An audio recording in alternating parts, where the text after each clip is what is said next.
Assalamualaikum warahmatullahi wabarakatuh.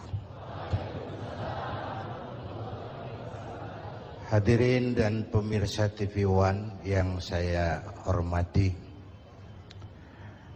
guru kita Habib Munzir Al-Musawwa dengan bijak sekali menjelaskan kepada kita bahwa gunung makhluk, air makhluk, bumi makhluk, angin makhluk. Makhluk tidak mungkin bergerak sendiri.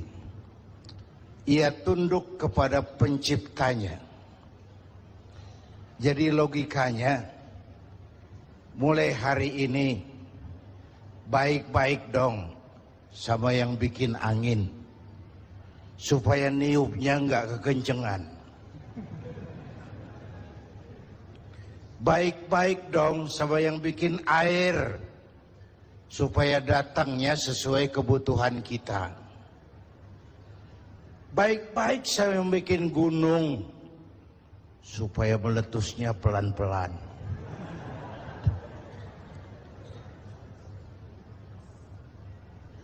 Lalu Ananda Fikri cerita tentang fenomena bencana sampai kepada kufur nikmat. Tuh kalau geraknya, suaranya mirip saya jangan heran. Karena memang kami bertetangga.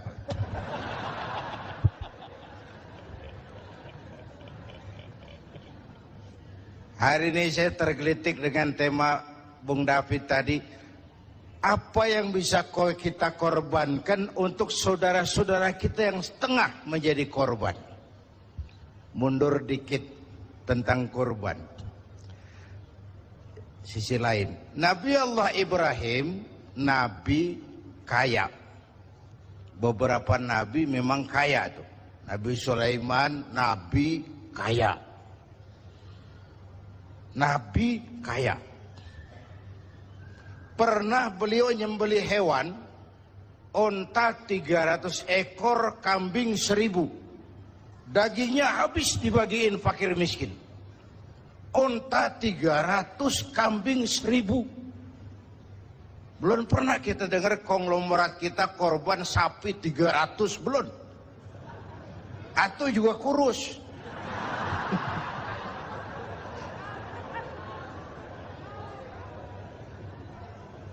Onta 300, kambing 1000 disembelih, dagingnya habis dibagiin fakir miskin. Malaikat memuji, manusia kagum. Bukan main Ibrahim ini. Kaya berani. Kalau miskin berani umum. Kepepet.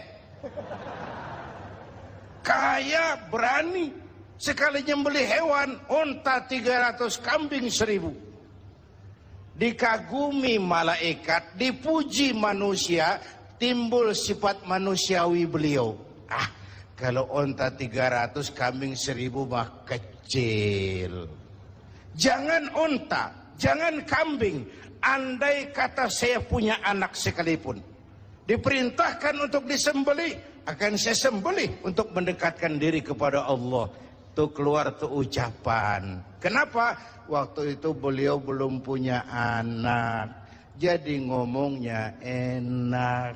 Tuh biasa bahasa kampanye.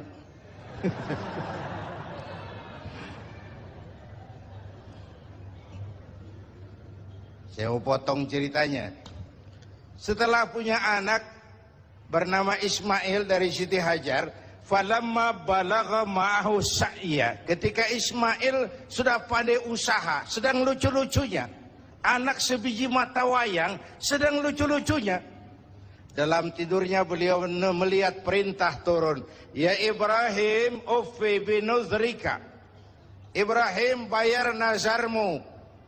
Nazar apa saya? Dulu ngomong apa, ingat enggak? Jangan unta, jangan kambing, anak pun akan saya sembelih.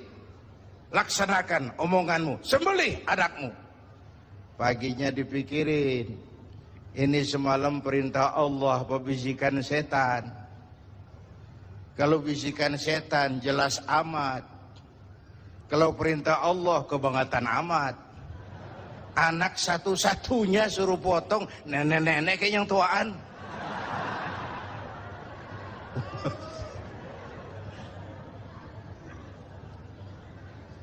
Maaf nek, bercanda.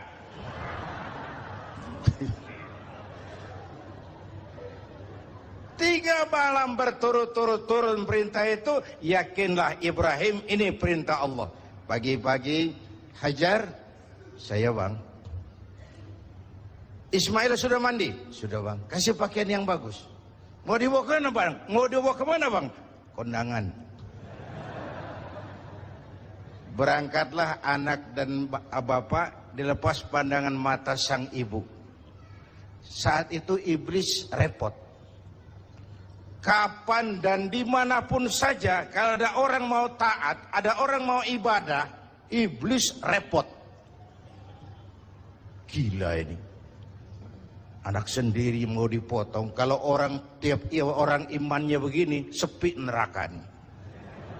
Ini harus digagalkan ini. Harus digagalkan ini. Iblis datang kepada Nabi Ibrahim. Ibrahim, mau kemana kamu? Ke Jabal Kurban, ke bukit. Mau ngapain? Nyembelih anak saya. Kenapa kau sembelih?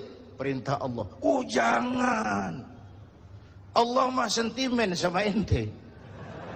Dia nggak pengen ente punya keturunan, makanya disuruh potong. Jangan, jangan. Saya mah kasih tahu nih, kita kan CS. Ini kalau bahasa Qur'annya, wa inni lakum minan nasihin. Saya kasih saran yang bagus, jangan dilaksanakan. Ini perintah Allah, iblis. Gak ada urusan sama kamu. Minggir. Suami mantap, iblis mikir lagi. Lewat bininya nih kali ini. Bisa digagalin. Biasanya kan perempuan lebih tinggi perasaannya dari pikirannya. Nih bisa nih digoda nih. Datang iblis kepada Siti Hajar. Hajar, kamu tahu mau dibawa ke mana anakmu sama suamimu? Gak tahu, katanya mau kondangan. Kamu dibohongin, mana ada orang kondangan bawa tambang sama pisau. Anakmu mau disembelih. Lah kok tegel-tegel itu? Kok sampai hati nyembelih anaknya sendiri? Katanya perintah Tuhannya Allah. Perintah Allah, perintah Allah. Iblis, kalau memang ini perintah Allah, jangankan cuma anakku Ismail, aku ibunya mau ikut disembelih. Gak ada urusan sama kamu. Minggir. Kita iblis ini lebih gila dari lakinya nih. Malah mau ikut minta dipotong sekalian. Dikira perempuan imannya lemah, malah mantap. Suami mantap, istri mantap, tinggal satu harapannya. Lewat Ismail kecil nih. Namanya juga ABG nih, anak baru gede nih, gampang nih urusan nih. Datang iblis kepada Ismail. Ismail, ya om. Namanya ABG. Ya? Om iblis. Kamu tahu mau dibawa kemana sama bapakmu? Gak tahu. Kamu mau disembelih? Disembelih. Kok sampai hati bapak nyembelih saya? Katanya perintah Allah, Tuhanmu itu. Perintah Allah. Kalau perintah Allah itu, iblis, zahir batin saya siap, zahir batin saya ikhlas. Gak ada urusan sama kamu, iblis. Minggir. Iblis mau ngomong lagi, Ismail kecil ngambil kerikil. Idhab ya la'in, pergi laknat, terkutuk kamu. Itu yang disimbolkan ngelontar tuh, ya. Itu simbol permusuhan abadi manusia sama iblis. Di Mina iblis kita sambitin, sampai pancoran tetap kita musuhin. Ini kan jamaah haji kita disuruh doang gembes banget ngelontarnya. Bismillahirrahmanirrahim, Allahu Akbar, joger. Gak ada kerikil, sendal, duar. Ngelontar setan.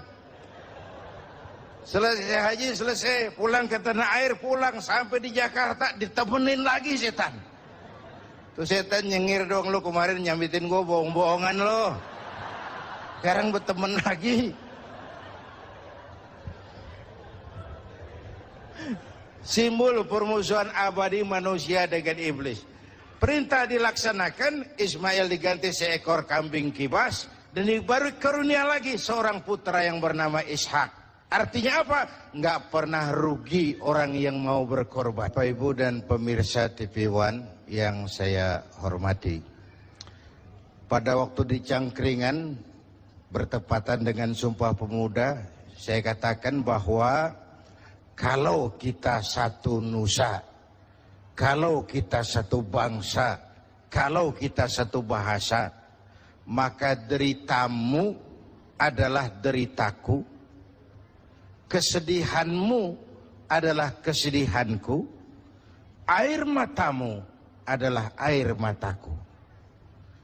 Lalu apa yang bisa kita korbankan untuk saudara-saudara kita yang tengah menjadi korban? Pertama, saya bangga, saya bersyukur Bapak Presiden memilih berkantor di salah satu ruangan di Magelang, di kaki Gunung Merapi. Sosok dari pemimpin yang ingin dekat dengan rakyat bagaimanapun keadaan yang tengah dihadapi oleh rakyat. Ini mengingatkan ke saya waktu terjadi peristiwa hijrah. Di Mekah, diteror, di Mekah, difitnah, di Mekah, dimusuhi. Sahabat pada usul, kenapa enggak hijrah saja ya Rasul? Sabar, belum ada komando. Ketika perintah hijrah turun, sahabat dikumpulin, Nabi pidato. Tuan-tuan, labbaika ya Rasul. Perintah hijrah sudah datang. Lalu, berangkatlah kalian lebih dulu ke Madinah. Tuhan, kapan ya Rasul? Belakangan. Kenapa belakangan? Kan enakan bareng. Kalian tahu, yang dikejar-kejar saya. Target nomor 1 saya. Yang mau dihabisi saya. Kalau kita hijrah bareng-bareng, kita diuber terus. Tapi kalau kamu lebih dulu berangkat hijrah, kamu akan sampai dengan selamat di Madinah insya Allah. Karena saya yang mereka kejar, saya yang mereka ancam, saya yang mereka mau bunuh, tetap bertahan di Mekah. Mekah bahaya. Berangkatlah kamu selamatkan dirimu, biar saya di Mekah menghadang bahaya. Inilah pemimpin. Gak mentang-mentang turun perintah hijrah, terus ngepak koper, udah ya, gue duluan ya. Enggak. Keselamatan umat diutamakan. Kemaslahatan umat diutamakan. Jadi kalau presiden saja sudah berkantor di kaki Gunung Merapi, menggembirakan buat rakyat, mestinya menteri-menteri yang berkaitan juga mikir. Menko Kesra, Mensos, kalau begitu saya mesti berkantor di tempat pengungsian. Deketan lagi. Menerima sinyal, jangan boyong-boyong doang.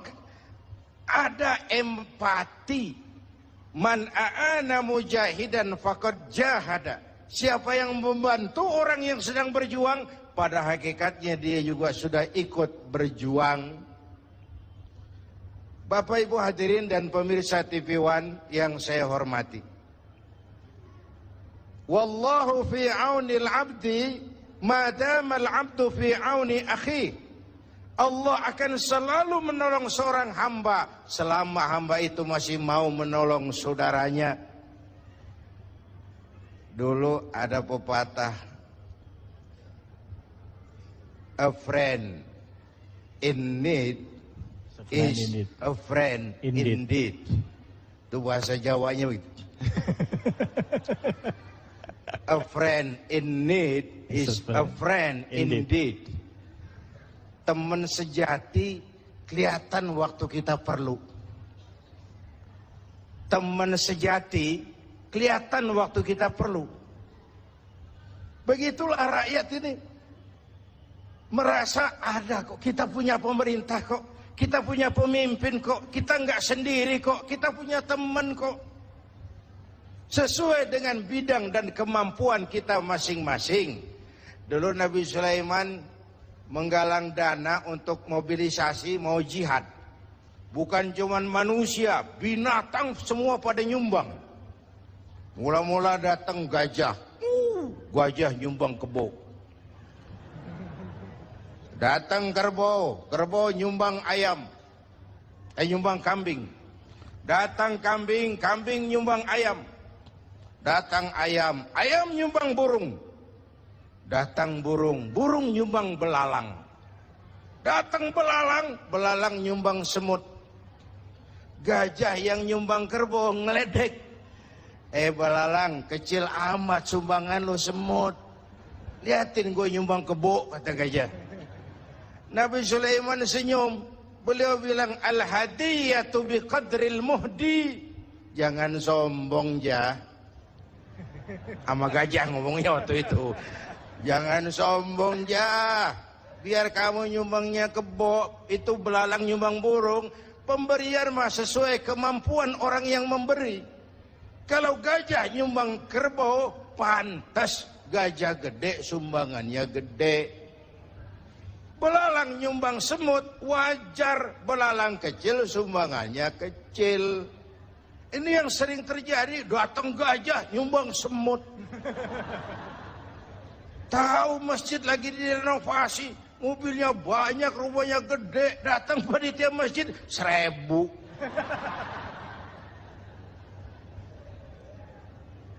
Sesuai dengan bidang dan kemampuan kita masing-masing, ada rasa kepedulian.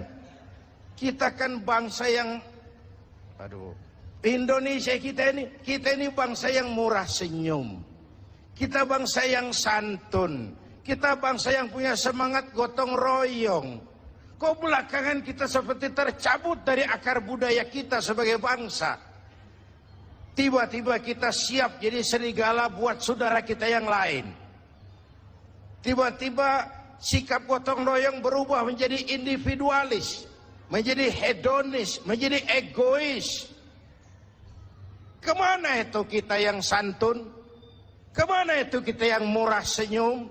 Kemana kita yang sifatnya gotong royong itu? Tercerabut dari akar budaya kita sebagai bangsa. Ini menyedihkan dan ini memalukan.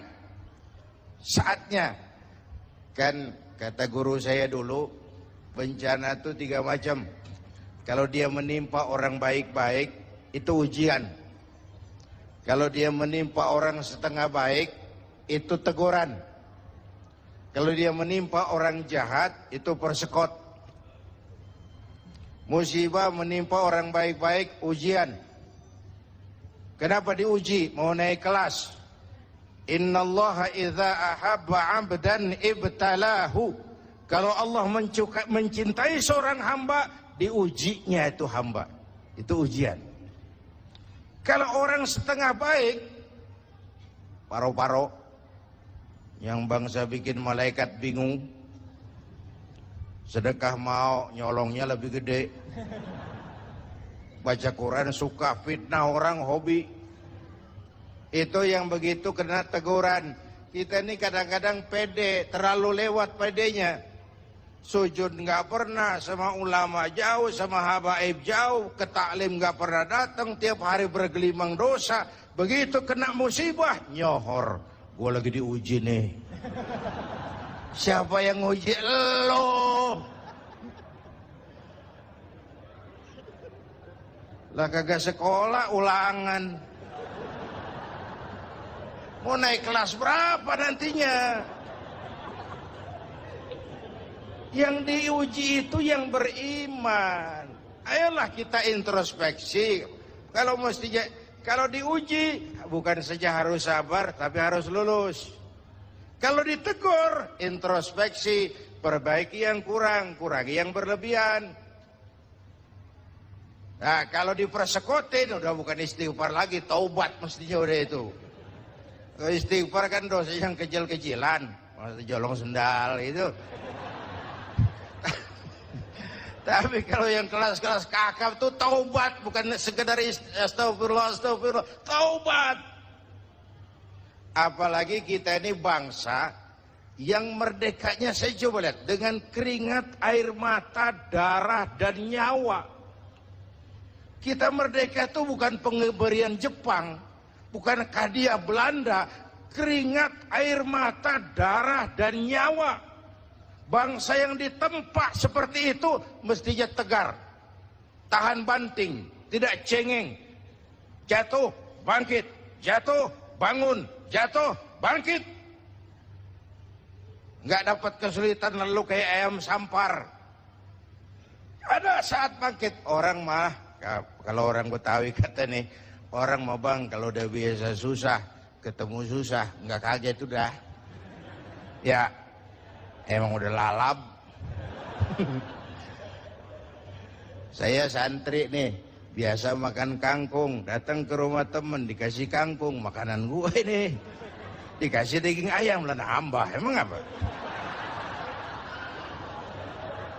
Orang tuh kalau biasa susah, ketemu susah, mestinya nggak kaget.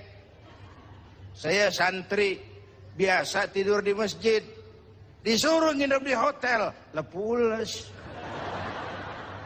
Pulas. Tapi yang biasa tidur di hotel, suruh nginep di masjid, encok. Kita ini bangsa yang ditempa oleh jatuh bangun. Istilah Bung Karno mengalami up and down.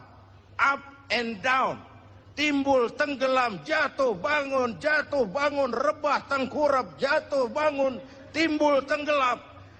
Bangsa yang ditempa seperti itu mestinya jadi bangsa yang tahan bantingan. Apalagi guru kita Habib Munzir tadi bilang 1001 hikmah selalu ada di balik musibah.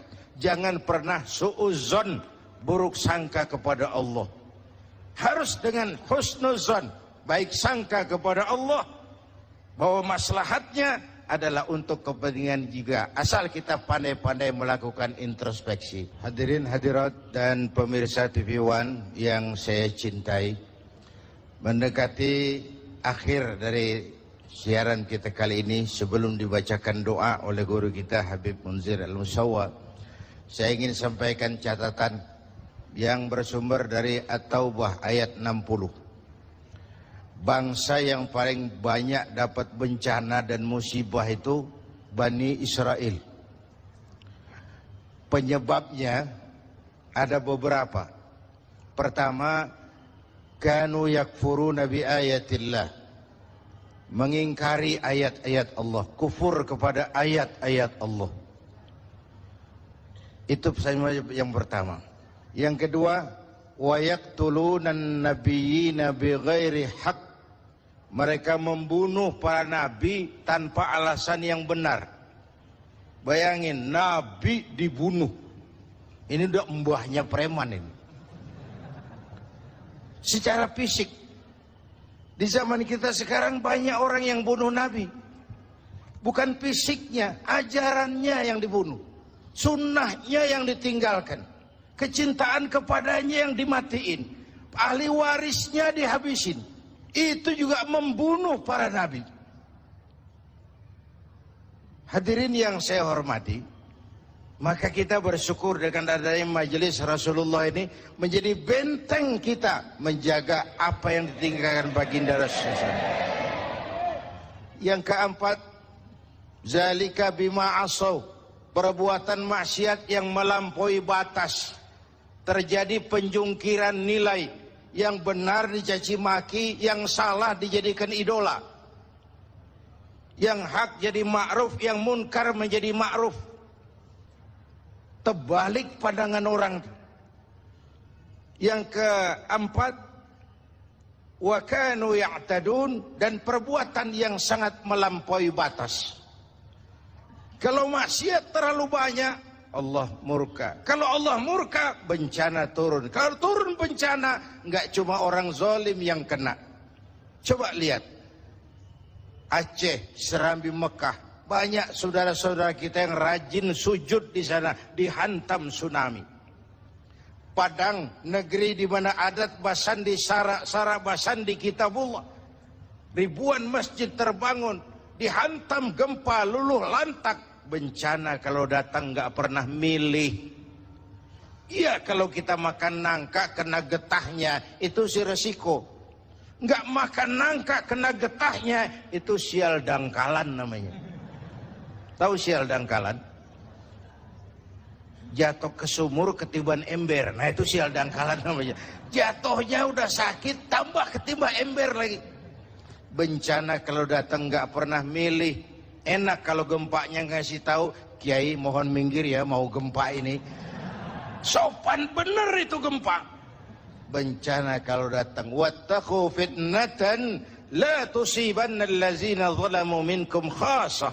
Takutlah bencana yang kalau turun tidak hanya menimpa orang yang zalim di antara kamu, yang baik-baik akan terkena juga bagiannya.